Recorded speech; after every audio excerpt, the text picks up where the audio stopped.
What is up, everybody, and welcome to Everything's Plastic. Today we're going to be taking a look at a Funko Five Nights at Freddy's, and this is Grim Foxy from Curse of the Dreadbear. Now this one's pretty awesome. If you guys are familiar with the channel, you guys know that I love Foxy.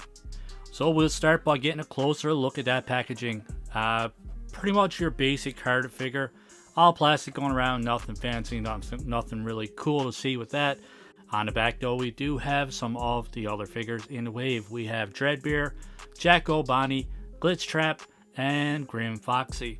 These Five Nights at Freddy's figures can be pretty hard to find, but I'm really hoping that we can track down this full wave, because Dreadbear looks awesome, Jack-O Bonnie looks awesome as well, Glitchtrap looks pretty cool, but is pretty similar to the one we already have in our collection, so hopefully we can track these down.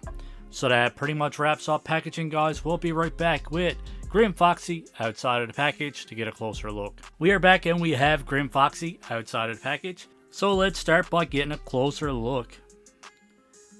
See some awesome detail in the face. This one is very cool. I am not familiar with Curse of the Dreadbear at all, so this is kind of new to me. I definitely have to look into Curse of the Dreadbear a little bit further. But overall, I think this one looks fantastic. I love the orange and the black.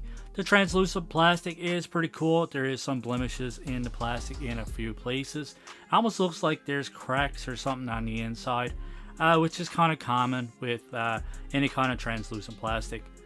But overall, I think this one looks pretty awesome. I love the eye patch, loving the teeth and all that good stuff. And like I previously mentioned, loving the orange and the black, and I love the little spikes coming off here as well. I think its hook is fantastic as well. From my knowledge, a lot bigger than the previous versions of Foxy, at least the previous versions that we have in our collection. He still has his metal legs, which are pretty cool.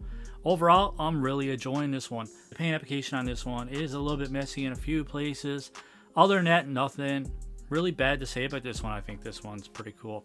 Alright, so we'll quickly go over articulation. So for his head, it goes back this far, forward this far. You do have some side to side, and you do get a full rotation all the way around. Now these spikes hinder articulation a little bit when you're spinning his head all the way around, but they are pretty soft plastic, so you can kind of work around it and still get that full range of motion.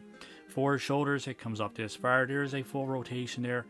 His elbows bend a little more than 90 degrees. There's a rotation and there's a swivel as well, and his hands rotate all the way around. There's no rotation at his waist, starting like that, no pivot there. His legs come out this far. Now if you really want this guy to do the splits, then you can kind of turn his leg around here and just spin his legs around to get a full split. Forward this far, back this far, and like I previously mentioned, there's a full rotation here, full rotation at the knees, and the knees do go to a 90-degree bend. The joints on this one are pretty decent, I gotta say.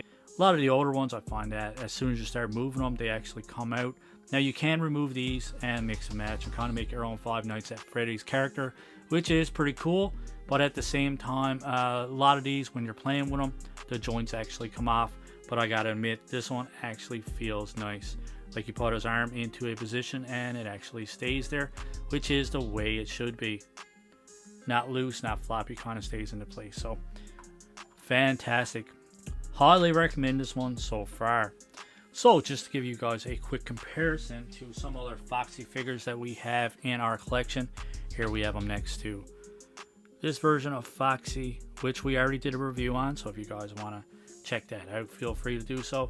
And recently we did a review of Funtime Foxy, and like I was saying, the joints on this one are super loose, very flimsy, maybe a little bit difficult to get this one to stand. Alright, there we have it, all three Foxies kind of standing together there. Just for a quick comparison, they are pretty much the same height, pretty much the same size. All three of these versions of Foxy are very, very cool. So let me know in the comments below, what is your favorite version out of these three? Do you like Grim, Funtime Foxy, or this version of Foxy over here? I was going to call it Pirate Foxy, but it's not Pirate Foxy. Personally, I do get mixed up in some of these versions. My son is actually the Five Nights at Freddy's collector, and he's the big fan of Five Nights at Freddy's, so he's the one with all the knowledge. I just like reviewing these toys because they're super cool. Alright everybody, that pretty much wraps up our unboxing and figure review of the Funko Five Nights at Freddy's Grim Foxy from the Curse of the Dreadbear.